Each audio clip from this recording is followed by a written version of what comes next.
दोस्तों, रिश्ते निभाने के लिए होते हैं, लेकिन जब रिश्तों के अंदर खटास पैदा हो जाती है तो वो रिश्ते रिश्ते ना होकर के दुश्मनी बन जाया करती है। इसी तरह की ये घटना है।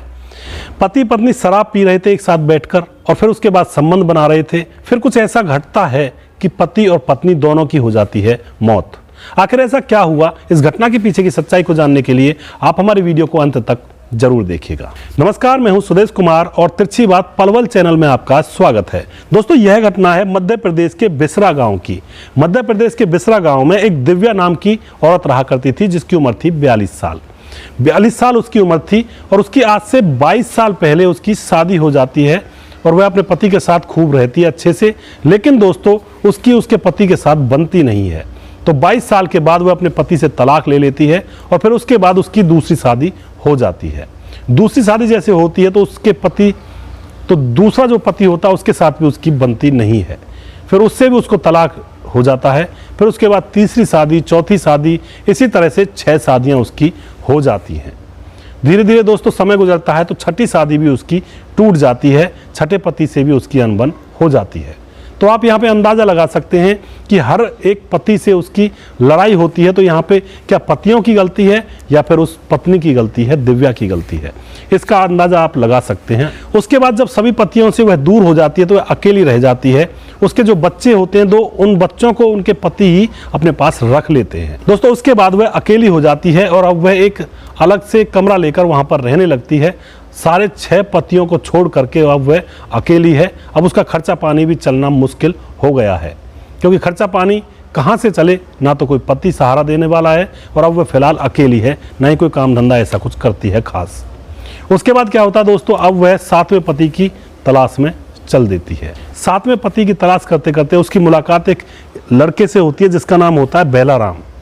बेलाराम पहले से शादीशुदा था, लेकिन वह अपनी पत्नी को तलाक दे चुका था, यानी कि तलाकशुदा था। तो बेलाराम से उसकी नज़दीकियां बढ़ती हैं और बेलाराम में और उसके अंदर, दोनों के अंदर प्यार हो जाता है। ये प्यार है या फिर हवस है या फिर मतलबी दुनिया है, इसके बारे में आप कमेंट बॉक्स में ज़रूर लिखें। तो उन दोनों के बीच में प्यार हो जाता है। अब दोनों एक दूसरे से शादी करने की बातें करने लगते हैं। बेलाराम को ये पता नहीं था कि दिव्या की पहले 6 शादियाँ हो चुकी हैं और ये 7वीं शादी है। उसको लगता था कि इसकी पहली शादी हुई थी, उससे इसको तलाक है और अब ये मेरे साथ घर बसाना चाहती है।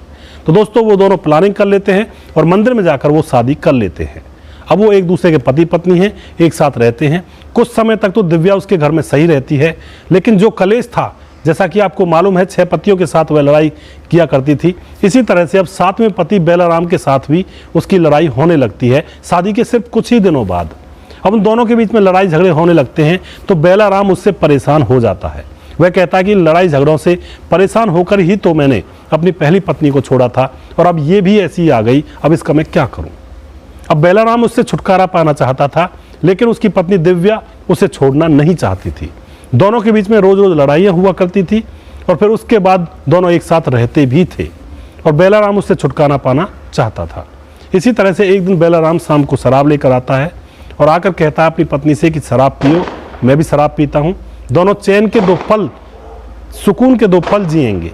तो उसकी पत्नी दिव्या शराब पीती थी पहले भी, तो शराब पीने लगती है और उसका पति भी शराब पीने लगता है। खाने वाने का जो भी कुछ होता है, चखना वगैरह, वो अपने साथ रखते हैं और फिर शराब पीते हैं। धीरे धीरे शराब खत्म होती जाती है और धीरे धीरे उन दोनों का नशा बढ़ता चला जाता है। अब जैसे ही नशा बढ़ता है तो जो लड़ने वाला इंसान होता है वो हर परिस्थिति में लड़ने की ही सोचता है, ये आपको मालूम होगा। तो जैसे ही नशा बढ़ता है तो जो दिव्या होती है वह अपने पति बेलाराम से फिर लड़ाई झगड़ा करने लगती है। किसी बात के ऊपर कहासुनी उनकी हो जाती है। कहासुनी इस लेवल तक बढ़ जाती है कि जो बेलाराम होता है वह वहीं पड़े हुए एक बाट को उठाता है और अपनी पत्नी के सिर में दे मारता है। जैसे ही वह लोहे का बाट उसकी पत्नी के सिर में, दिव्या के सिर में लगता है, वह धड़ाम से जमीन पर गिर जाती है और सर से खून बहने लगता है। अब बेलाराम का नशा थोड़ा सा हल्का होता है। वह अपनी पत्नी को देखता है, टटोलता है। वह उसकी पत्नी मर चुकी थी, तो उसकी पत्नी मर जाती है। अब वह सोचता है कि अब मेरा जीने का ही क्या फ़ायदा है, क्योंकि मैं जेल में पड़ा रहूँगा, उससे तो अच्छा है कि मैं भी आत्महत्या कर लेता हूँ। दोस्तों, उसके बाद वह भी फंदा लटकाता है और फांसी से अपने आप को लटका लेता है और खुद भी मर जाता है। सुबह होती है लोग उनके घर आते हैं, खिड़की से झांकते हैं तो देखते हैं कि बेलाराम फंदे से झूल रहा है, उसकी पत्नी जमीन पर फर्श पर मरी हुई पड़ी है और खून फर्श के ऊपर फैला हुआ पड़ा है।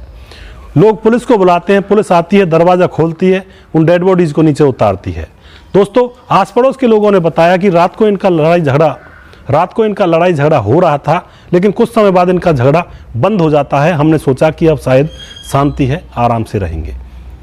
लेकिन दोस्तों, लोगों को क्या खबर थी कि ये दोनों की दोनों आज अंतिम दिन है। तो इस तरह से वो दोनों अपने अपने जीवन का अंत कर लेते हैं। तो आपको क्या लगता है यहाँ पे ऐसे रिश्तों के बारे में आप क्या कहना चाहोगे? रिश्ते अगर जोड़ने हैं तो उनको मजबूती से निभाना चाहिए या फिर उनको जोड़ना ही नहीं चाहिए? जो दिव्या ने किया, क्या यह सही था? जो 7 पतियों से भी उनकी नाराजगी बनी रही थी, क्या वह सही थी? या फिर 7 पति गलत थे, या फिर दिव्या गलत थी, या फिर जो बेलाराम था वह गलत था? आपको किसकी गलती लगती है? कमेंट बॉक्स में ज़रूर लिखें। मैं हर एक कमेंट को पढ़ता हूं और मैं कोशिश यही रहती है कि सभी लोगों के जो जवाब होते हैं, सवाल होते हैं, उनको मैं पढ़ूं। दोस्तों, ऐसी ही घटनाओं के मैं वीडियोस बनाकर लेकर आता हूं तिरछी बात पलवल चैनल पर, और हमारा एक चैनल तिरछी बात के नाम से भी है, उस पर भी मैं ऐसी ही घटनाओं के वीडियोस बनाकर लेकर आता हूं जो कि अलग घटनाएं होती हैं दोनों चैनलों पर। तो दोनों चैनलों पर जाएं और हमें सपोर्ट करें। नेक्स्ट वीडियो में वो जल्दी फिर से लेकर आऊँगा किसी सच्चाई के ऊपर आधारित घटना के ऊपर। तब तक आप खुश रहिए, सावधान रहिए, सतर्क रहिए, रिश्तों की अहमियत को समझिए। जय हिंद, जय भारत।